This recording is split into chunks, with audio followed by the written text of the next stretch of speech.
Medo e ansiedade são a mesma coisa, são primas irmãs, são as duas faces de uma mesma moeda. A diferença é que o medo, eu tenho exatamente o que me causa essa reação de fugir ou de lutar. Por exemplo, os homens primitivos tinham medo de animais maiores e que eles tinham que sair para caça. Então, isso é medo. Ansiedade já é um medo subjetivo, não é algo que eu digo, eu tenho medo disso. É que nem, por exemplo, pessoas que dizem que têm medo de barata.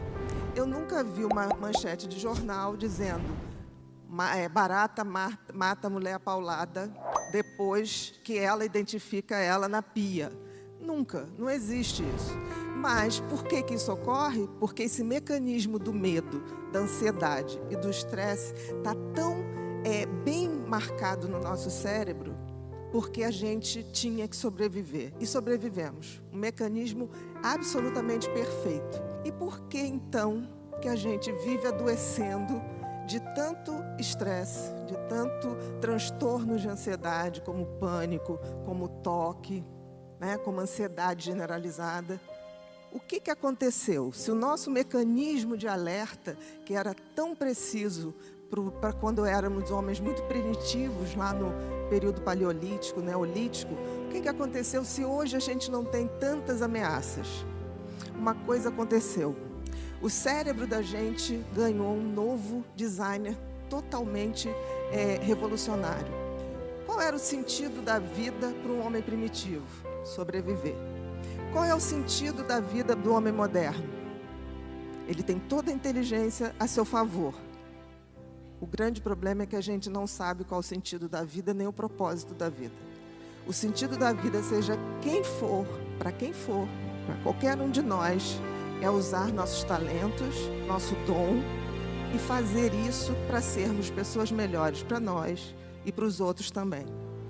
E o propósito é compartilhar isso com o máximo de pessoas. Então, o propósito da nossa vida é dar sentido a ela. E nós não temos feito isso. Nós estamos vivendo exatamente como viviam nossos ancestrais, tendo medo de tudo, querendo controlar tudo. Nós ganhamos inteligências, mas queremos controlar o mundo. Não vamos controlar o mundo.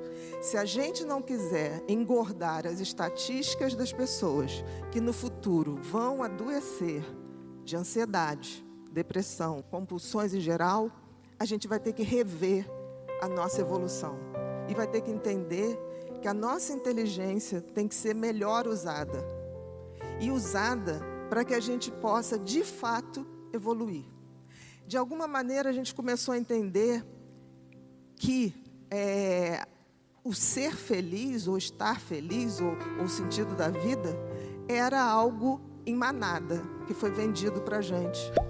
A gente tem muito medo, hoje, subjetivo, de não ser bem-sucedido, de não tirar a nota que acham que a gente merece, de não ter condições de comprar as coisas que dão status. Mas a gente esqueceu que esse não é o sentido da vida. Até porque, gente, qual é o sentido da vida, racionalmente falando?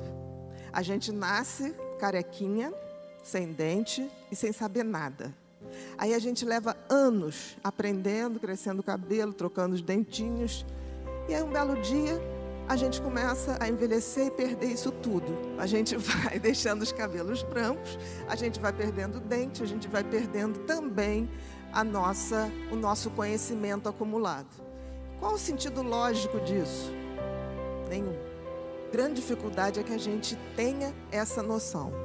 Então, assim, eu peço a vocês que, se não levarem nada daqui hoje, que levem, que se respondam, qual o sentido da minha vida? Se você responder só coisas práticas, tem alguma coisa errada.